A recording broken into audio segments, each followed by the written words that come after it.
Ito po yung tita ko. Hi kayo. Hello Charot po. na. Dito kami sa palengke. Punta kami loob ng palengke. Pupunta kami ng loob ng palengke. Ayan. Okay. Dito. Vlogger na ako. Ito na guys, ang loob ng palengke ng Banga. Ayan na guys.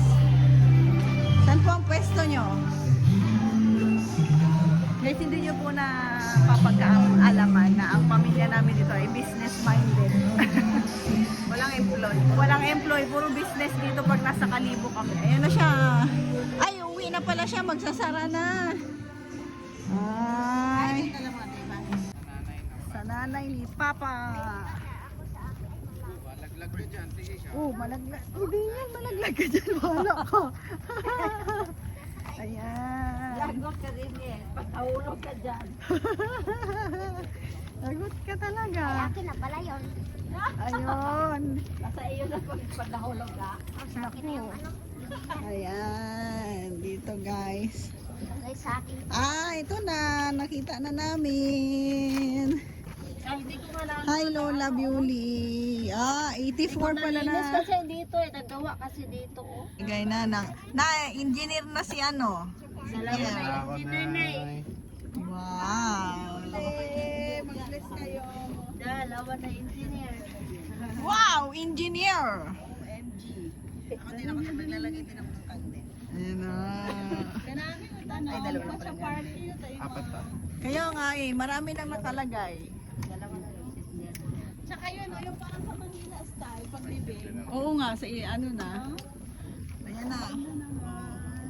Ayan na, isa na natin kay Papa. Ako nga siya eh. Kanina pa kasi yun excited Apat si yan. Papa. Bigyan mo kay Tuto is. Give all today, Lord God. Sabi ako pag napinakaw din ito sa puso. Di ba marami ito na balikan ko ng mga 2 days si Lola Beauty at Matlaw. Masaya po siya. Ay, oo, patama ako na yung Lord God, blessing din po si Auntie Iba, sa niya, na binukay dito. Igay nung iprin. Ay, nadagat, amana na yun. Saan? Bigyan ko makusunod na. Midday siya magmumukha. Pero discipline, kasing bagay. Thank you Lord God sa privilege na pagpunta namin dito. Para po namin na sa susunod ay makabalik po kami dito. I-bless na po kami natin. Kasama na po namin si Papa. Ingatan niyo po kami sa aming pag-uwi. In Jesus' name. Amen. Beauty. Kami na, gauli pa kami ito. Ingat po. Dito ka. Natin nandun yan. May butterfly na doon yan. Talaga. Ayan na. Bye. Ayan na yung mga tropa pics natin. Guys, kami po ay bibili ng lechong manok. Dito kami sa Andoy. Ayan na. Ay, sorry.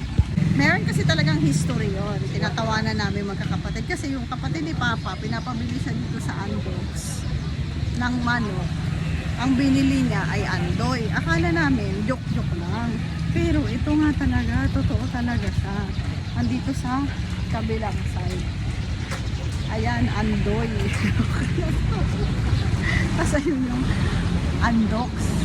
Kaya tawang-tawa talaga kami guys nung nalaman namin yun. Hanggang ngayon, di pa kami makamove on sa kwento. Kaya totoo, ito na talaga, na-prove na namin. Going to... Ito, kumain kami kahapon sa Bora. Yung mga dessert. Ilang daming paniki, Be, oh! Maya yan. Maya? Hala, ang dami! Maya yan. Yung ano, sa internet. Oh, yan yung nag-viral. Yan yung nag-migrate. Dito yung tirahan nila. Dami yan. Nag-migrate per season. Guys, nandito na kami sa bahay ni Lola Beauty sa Agbanawan. Ayan. Dito kami. Ayan. Tutuin daw. Ay! Ano ba yan? May sisiw. Sisiw. Ang dami namang pets dito. Dinner time, guys. Ano? Busy again? Nong, kauno nong. Ayan pala, may humay pa pala dyan. Buong humay. Ay.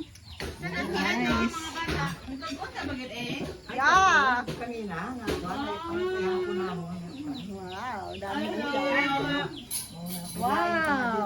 Hapunan pa eh. Hapon. Hapon noon.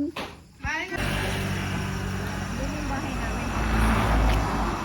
So pag dito ka, medyo pa curve eh, yung school elemental. Dito ako before. 8 o'clock na pero sobrang tahimik na dito. Tapos marinig mo yung mga pulis.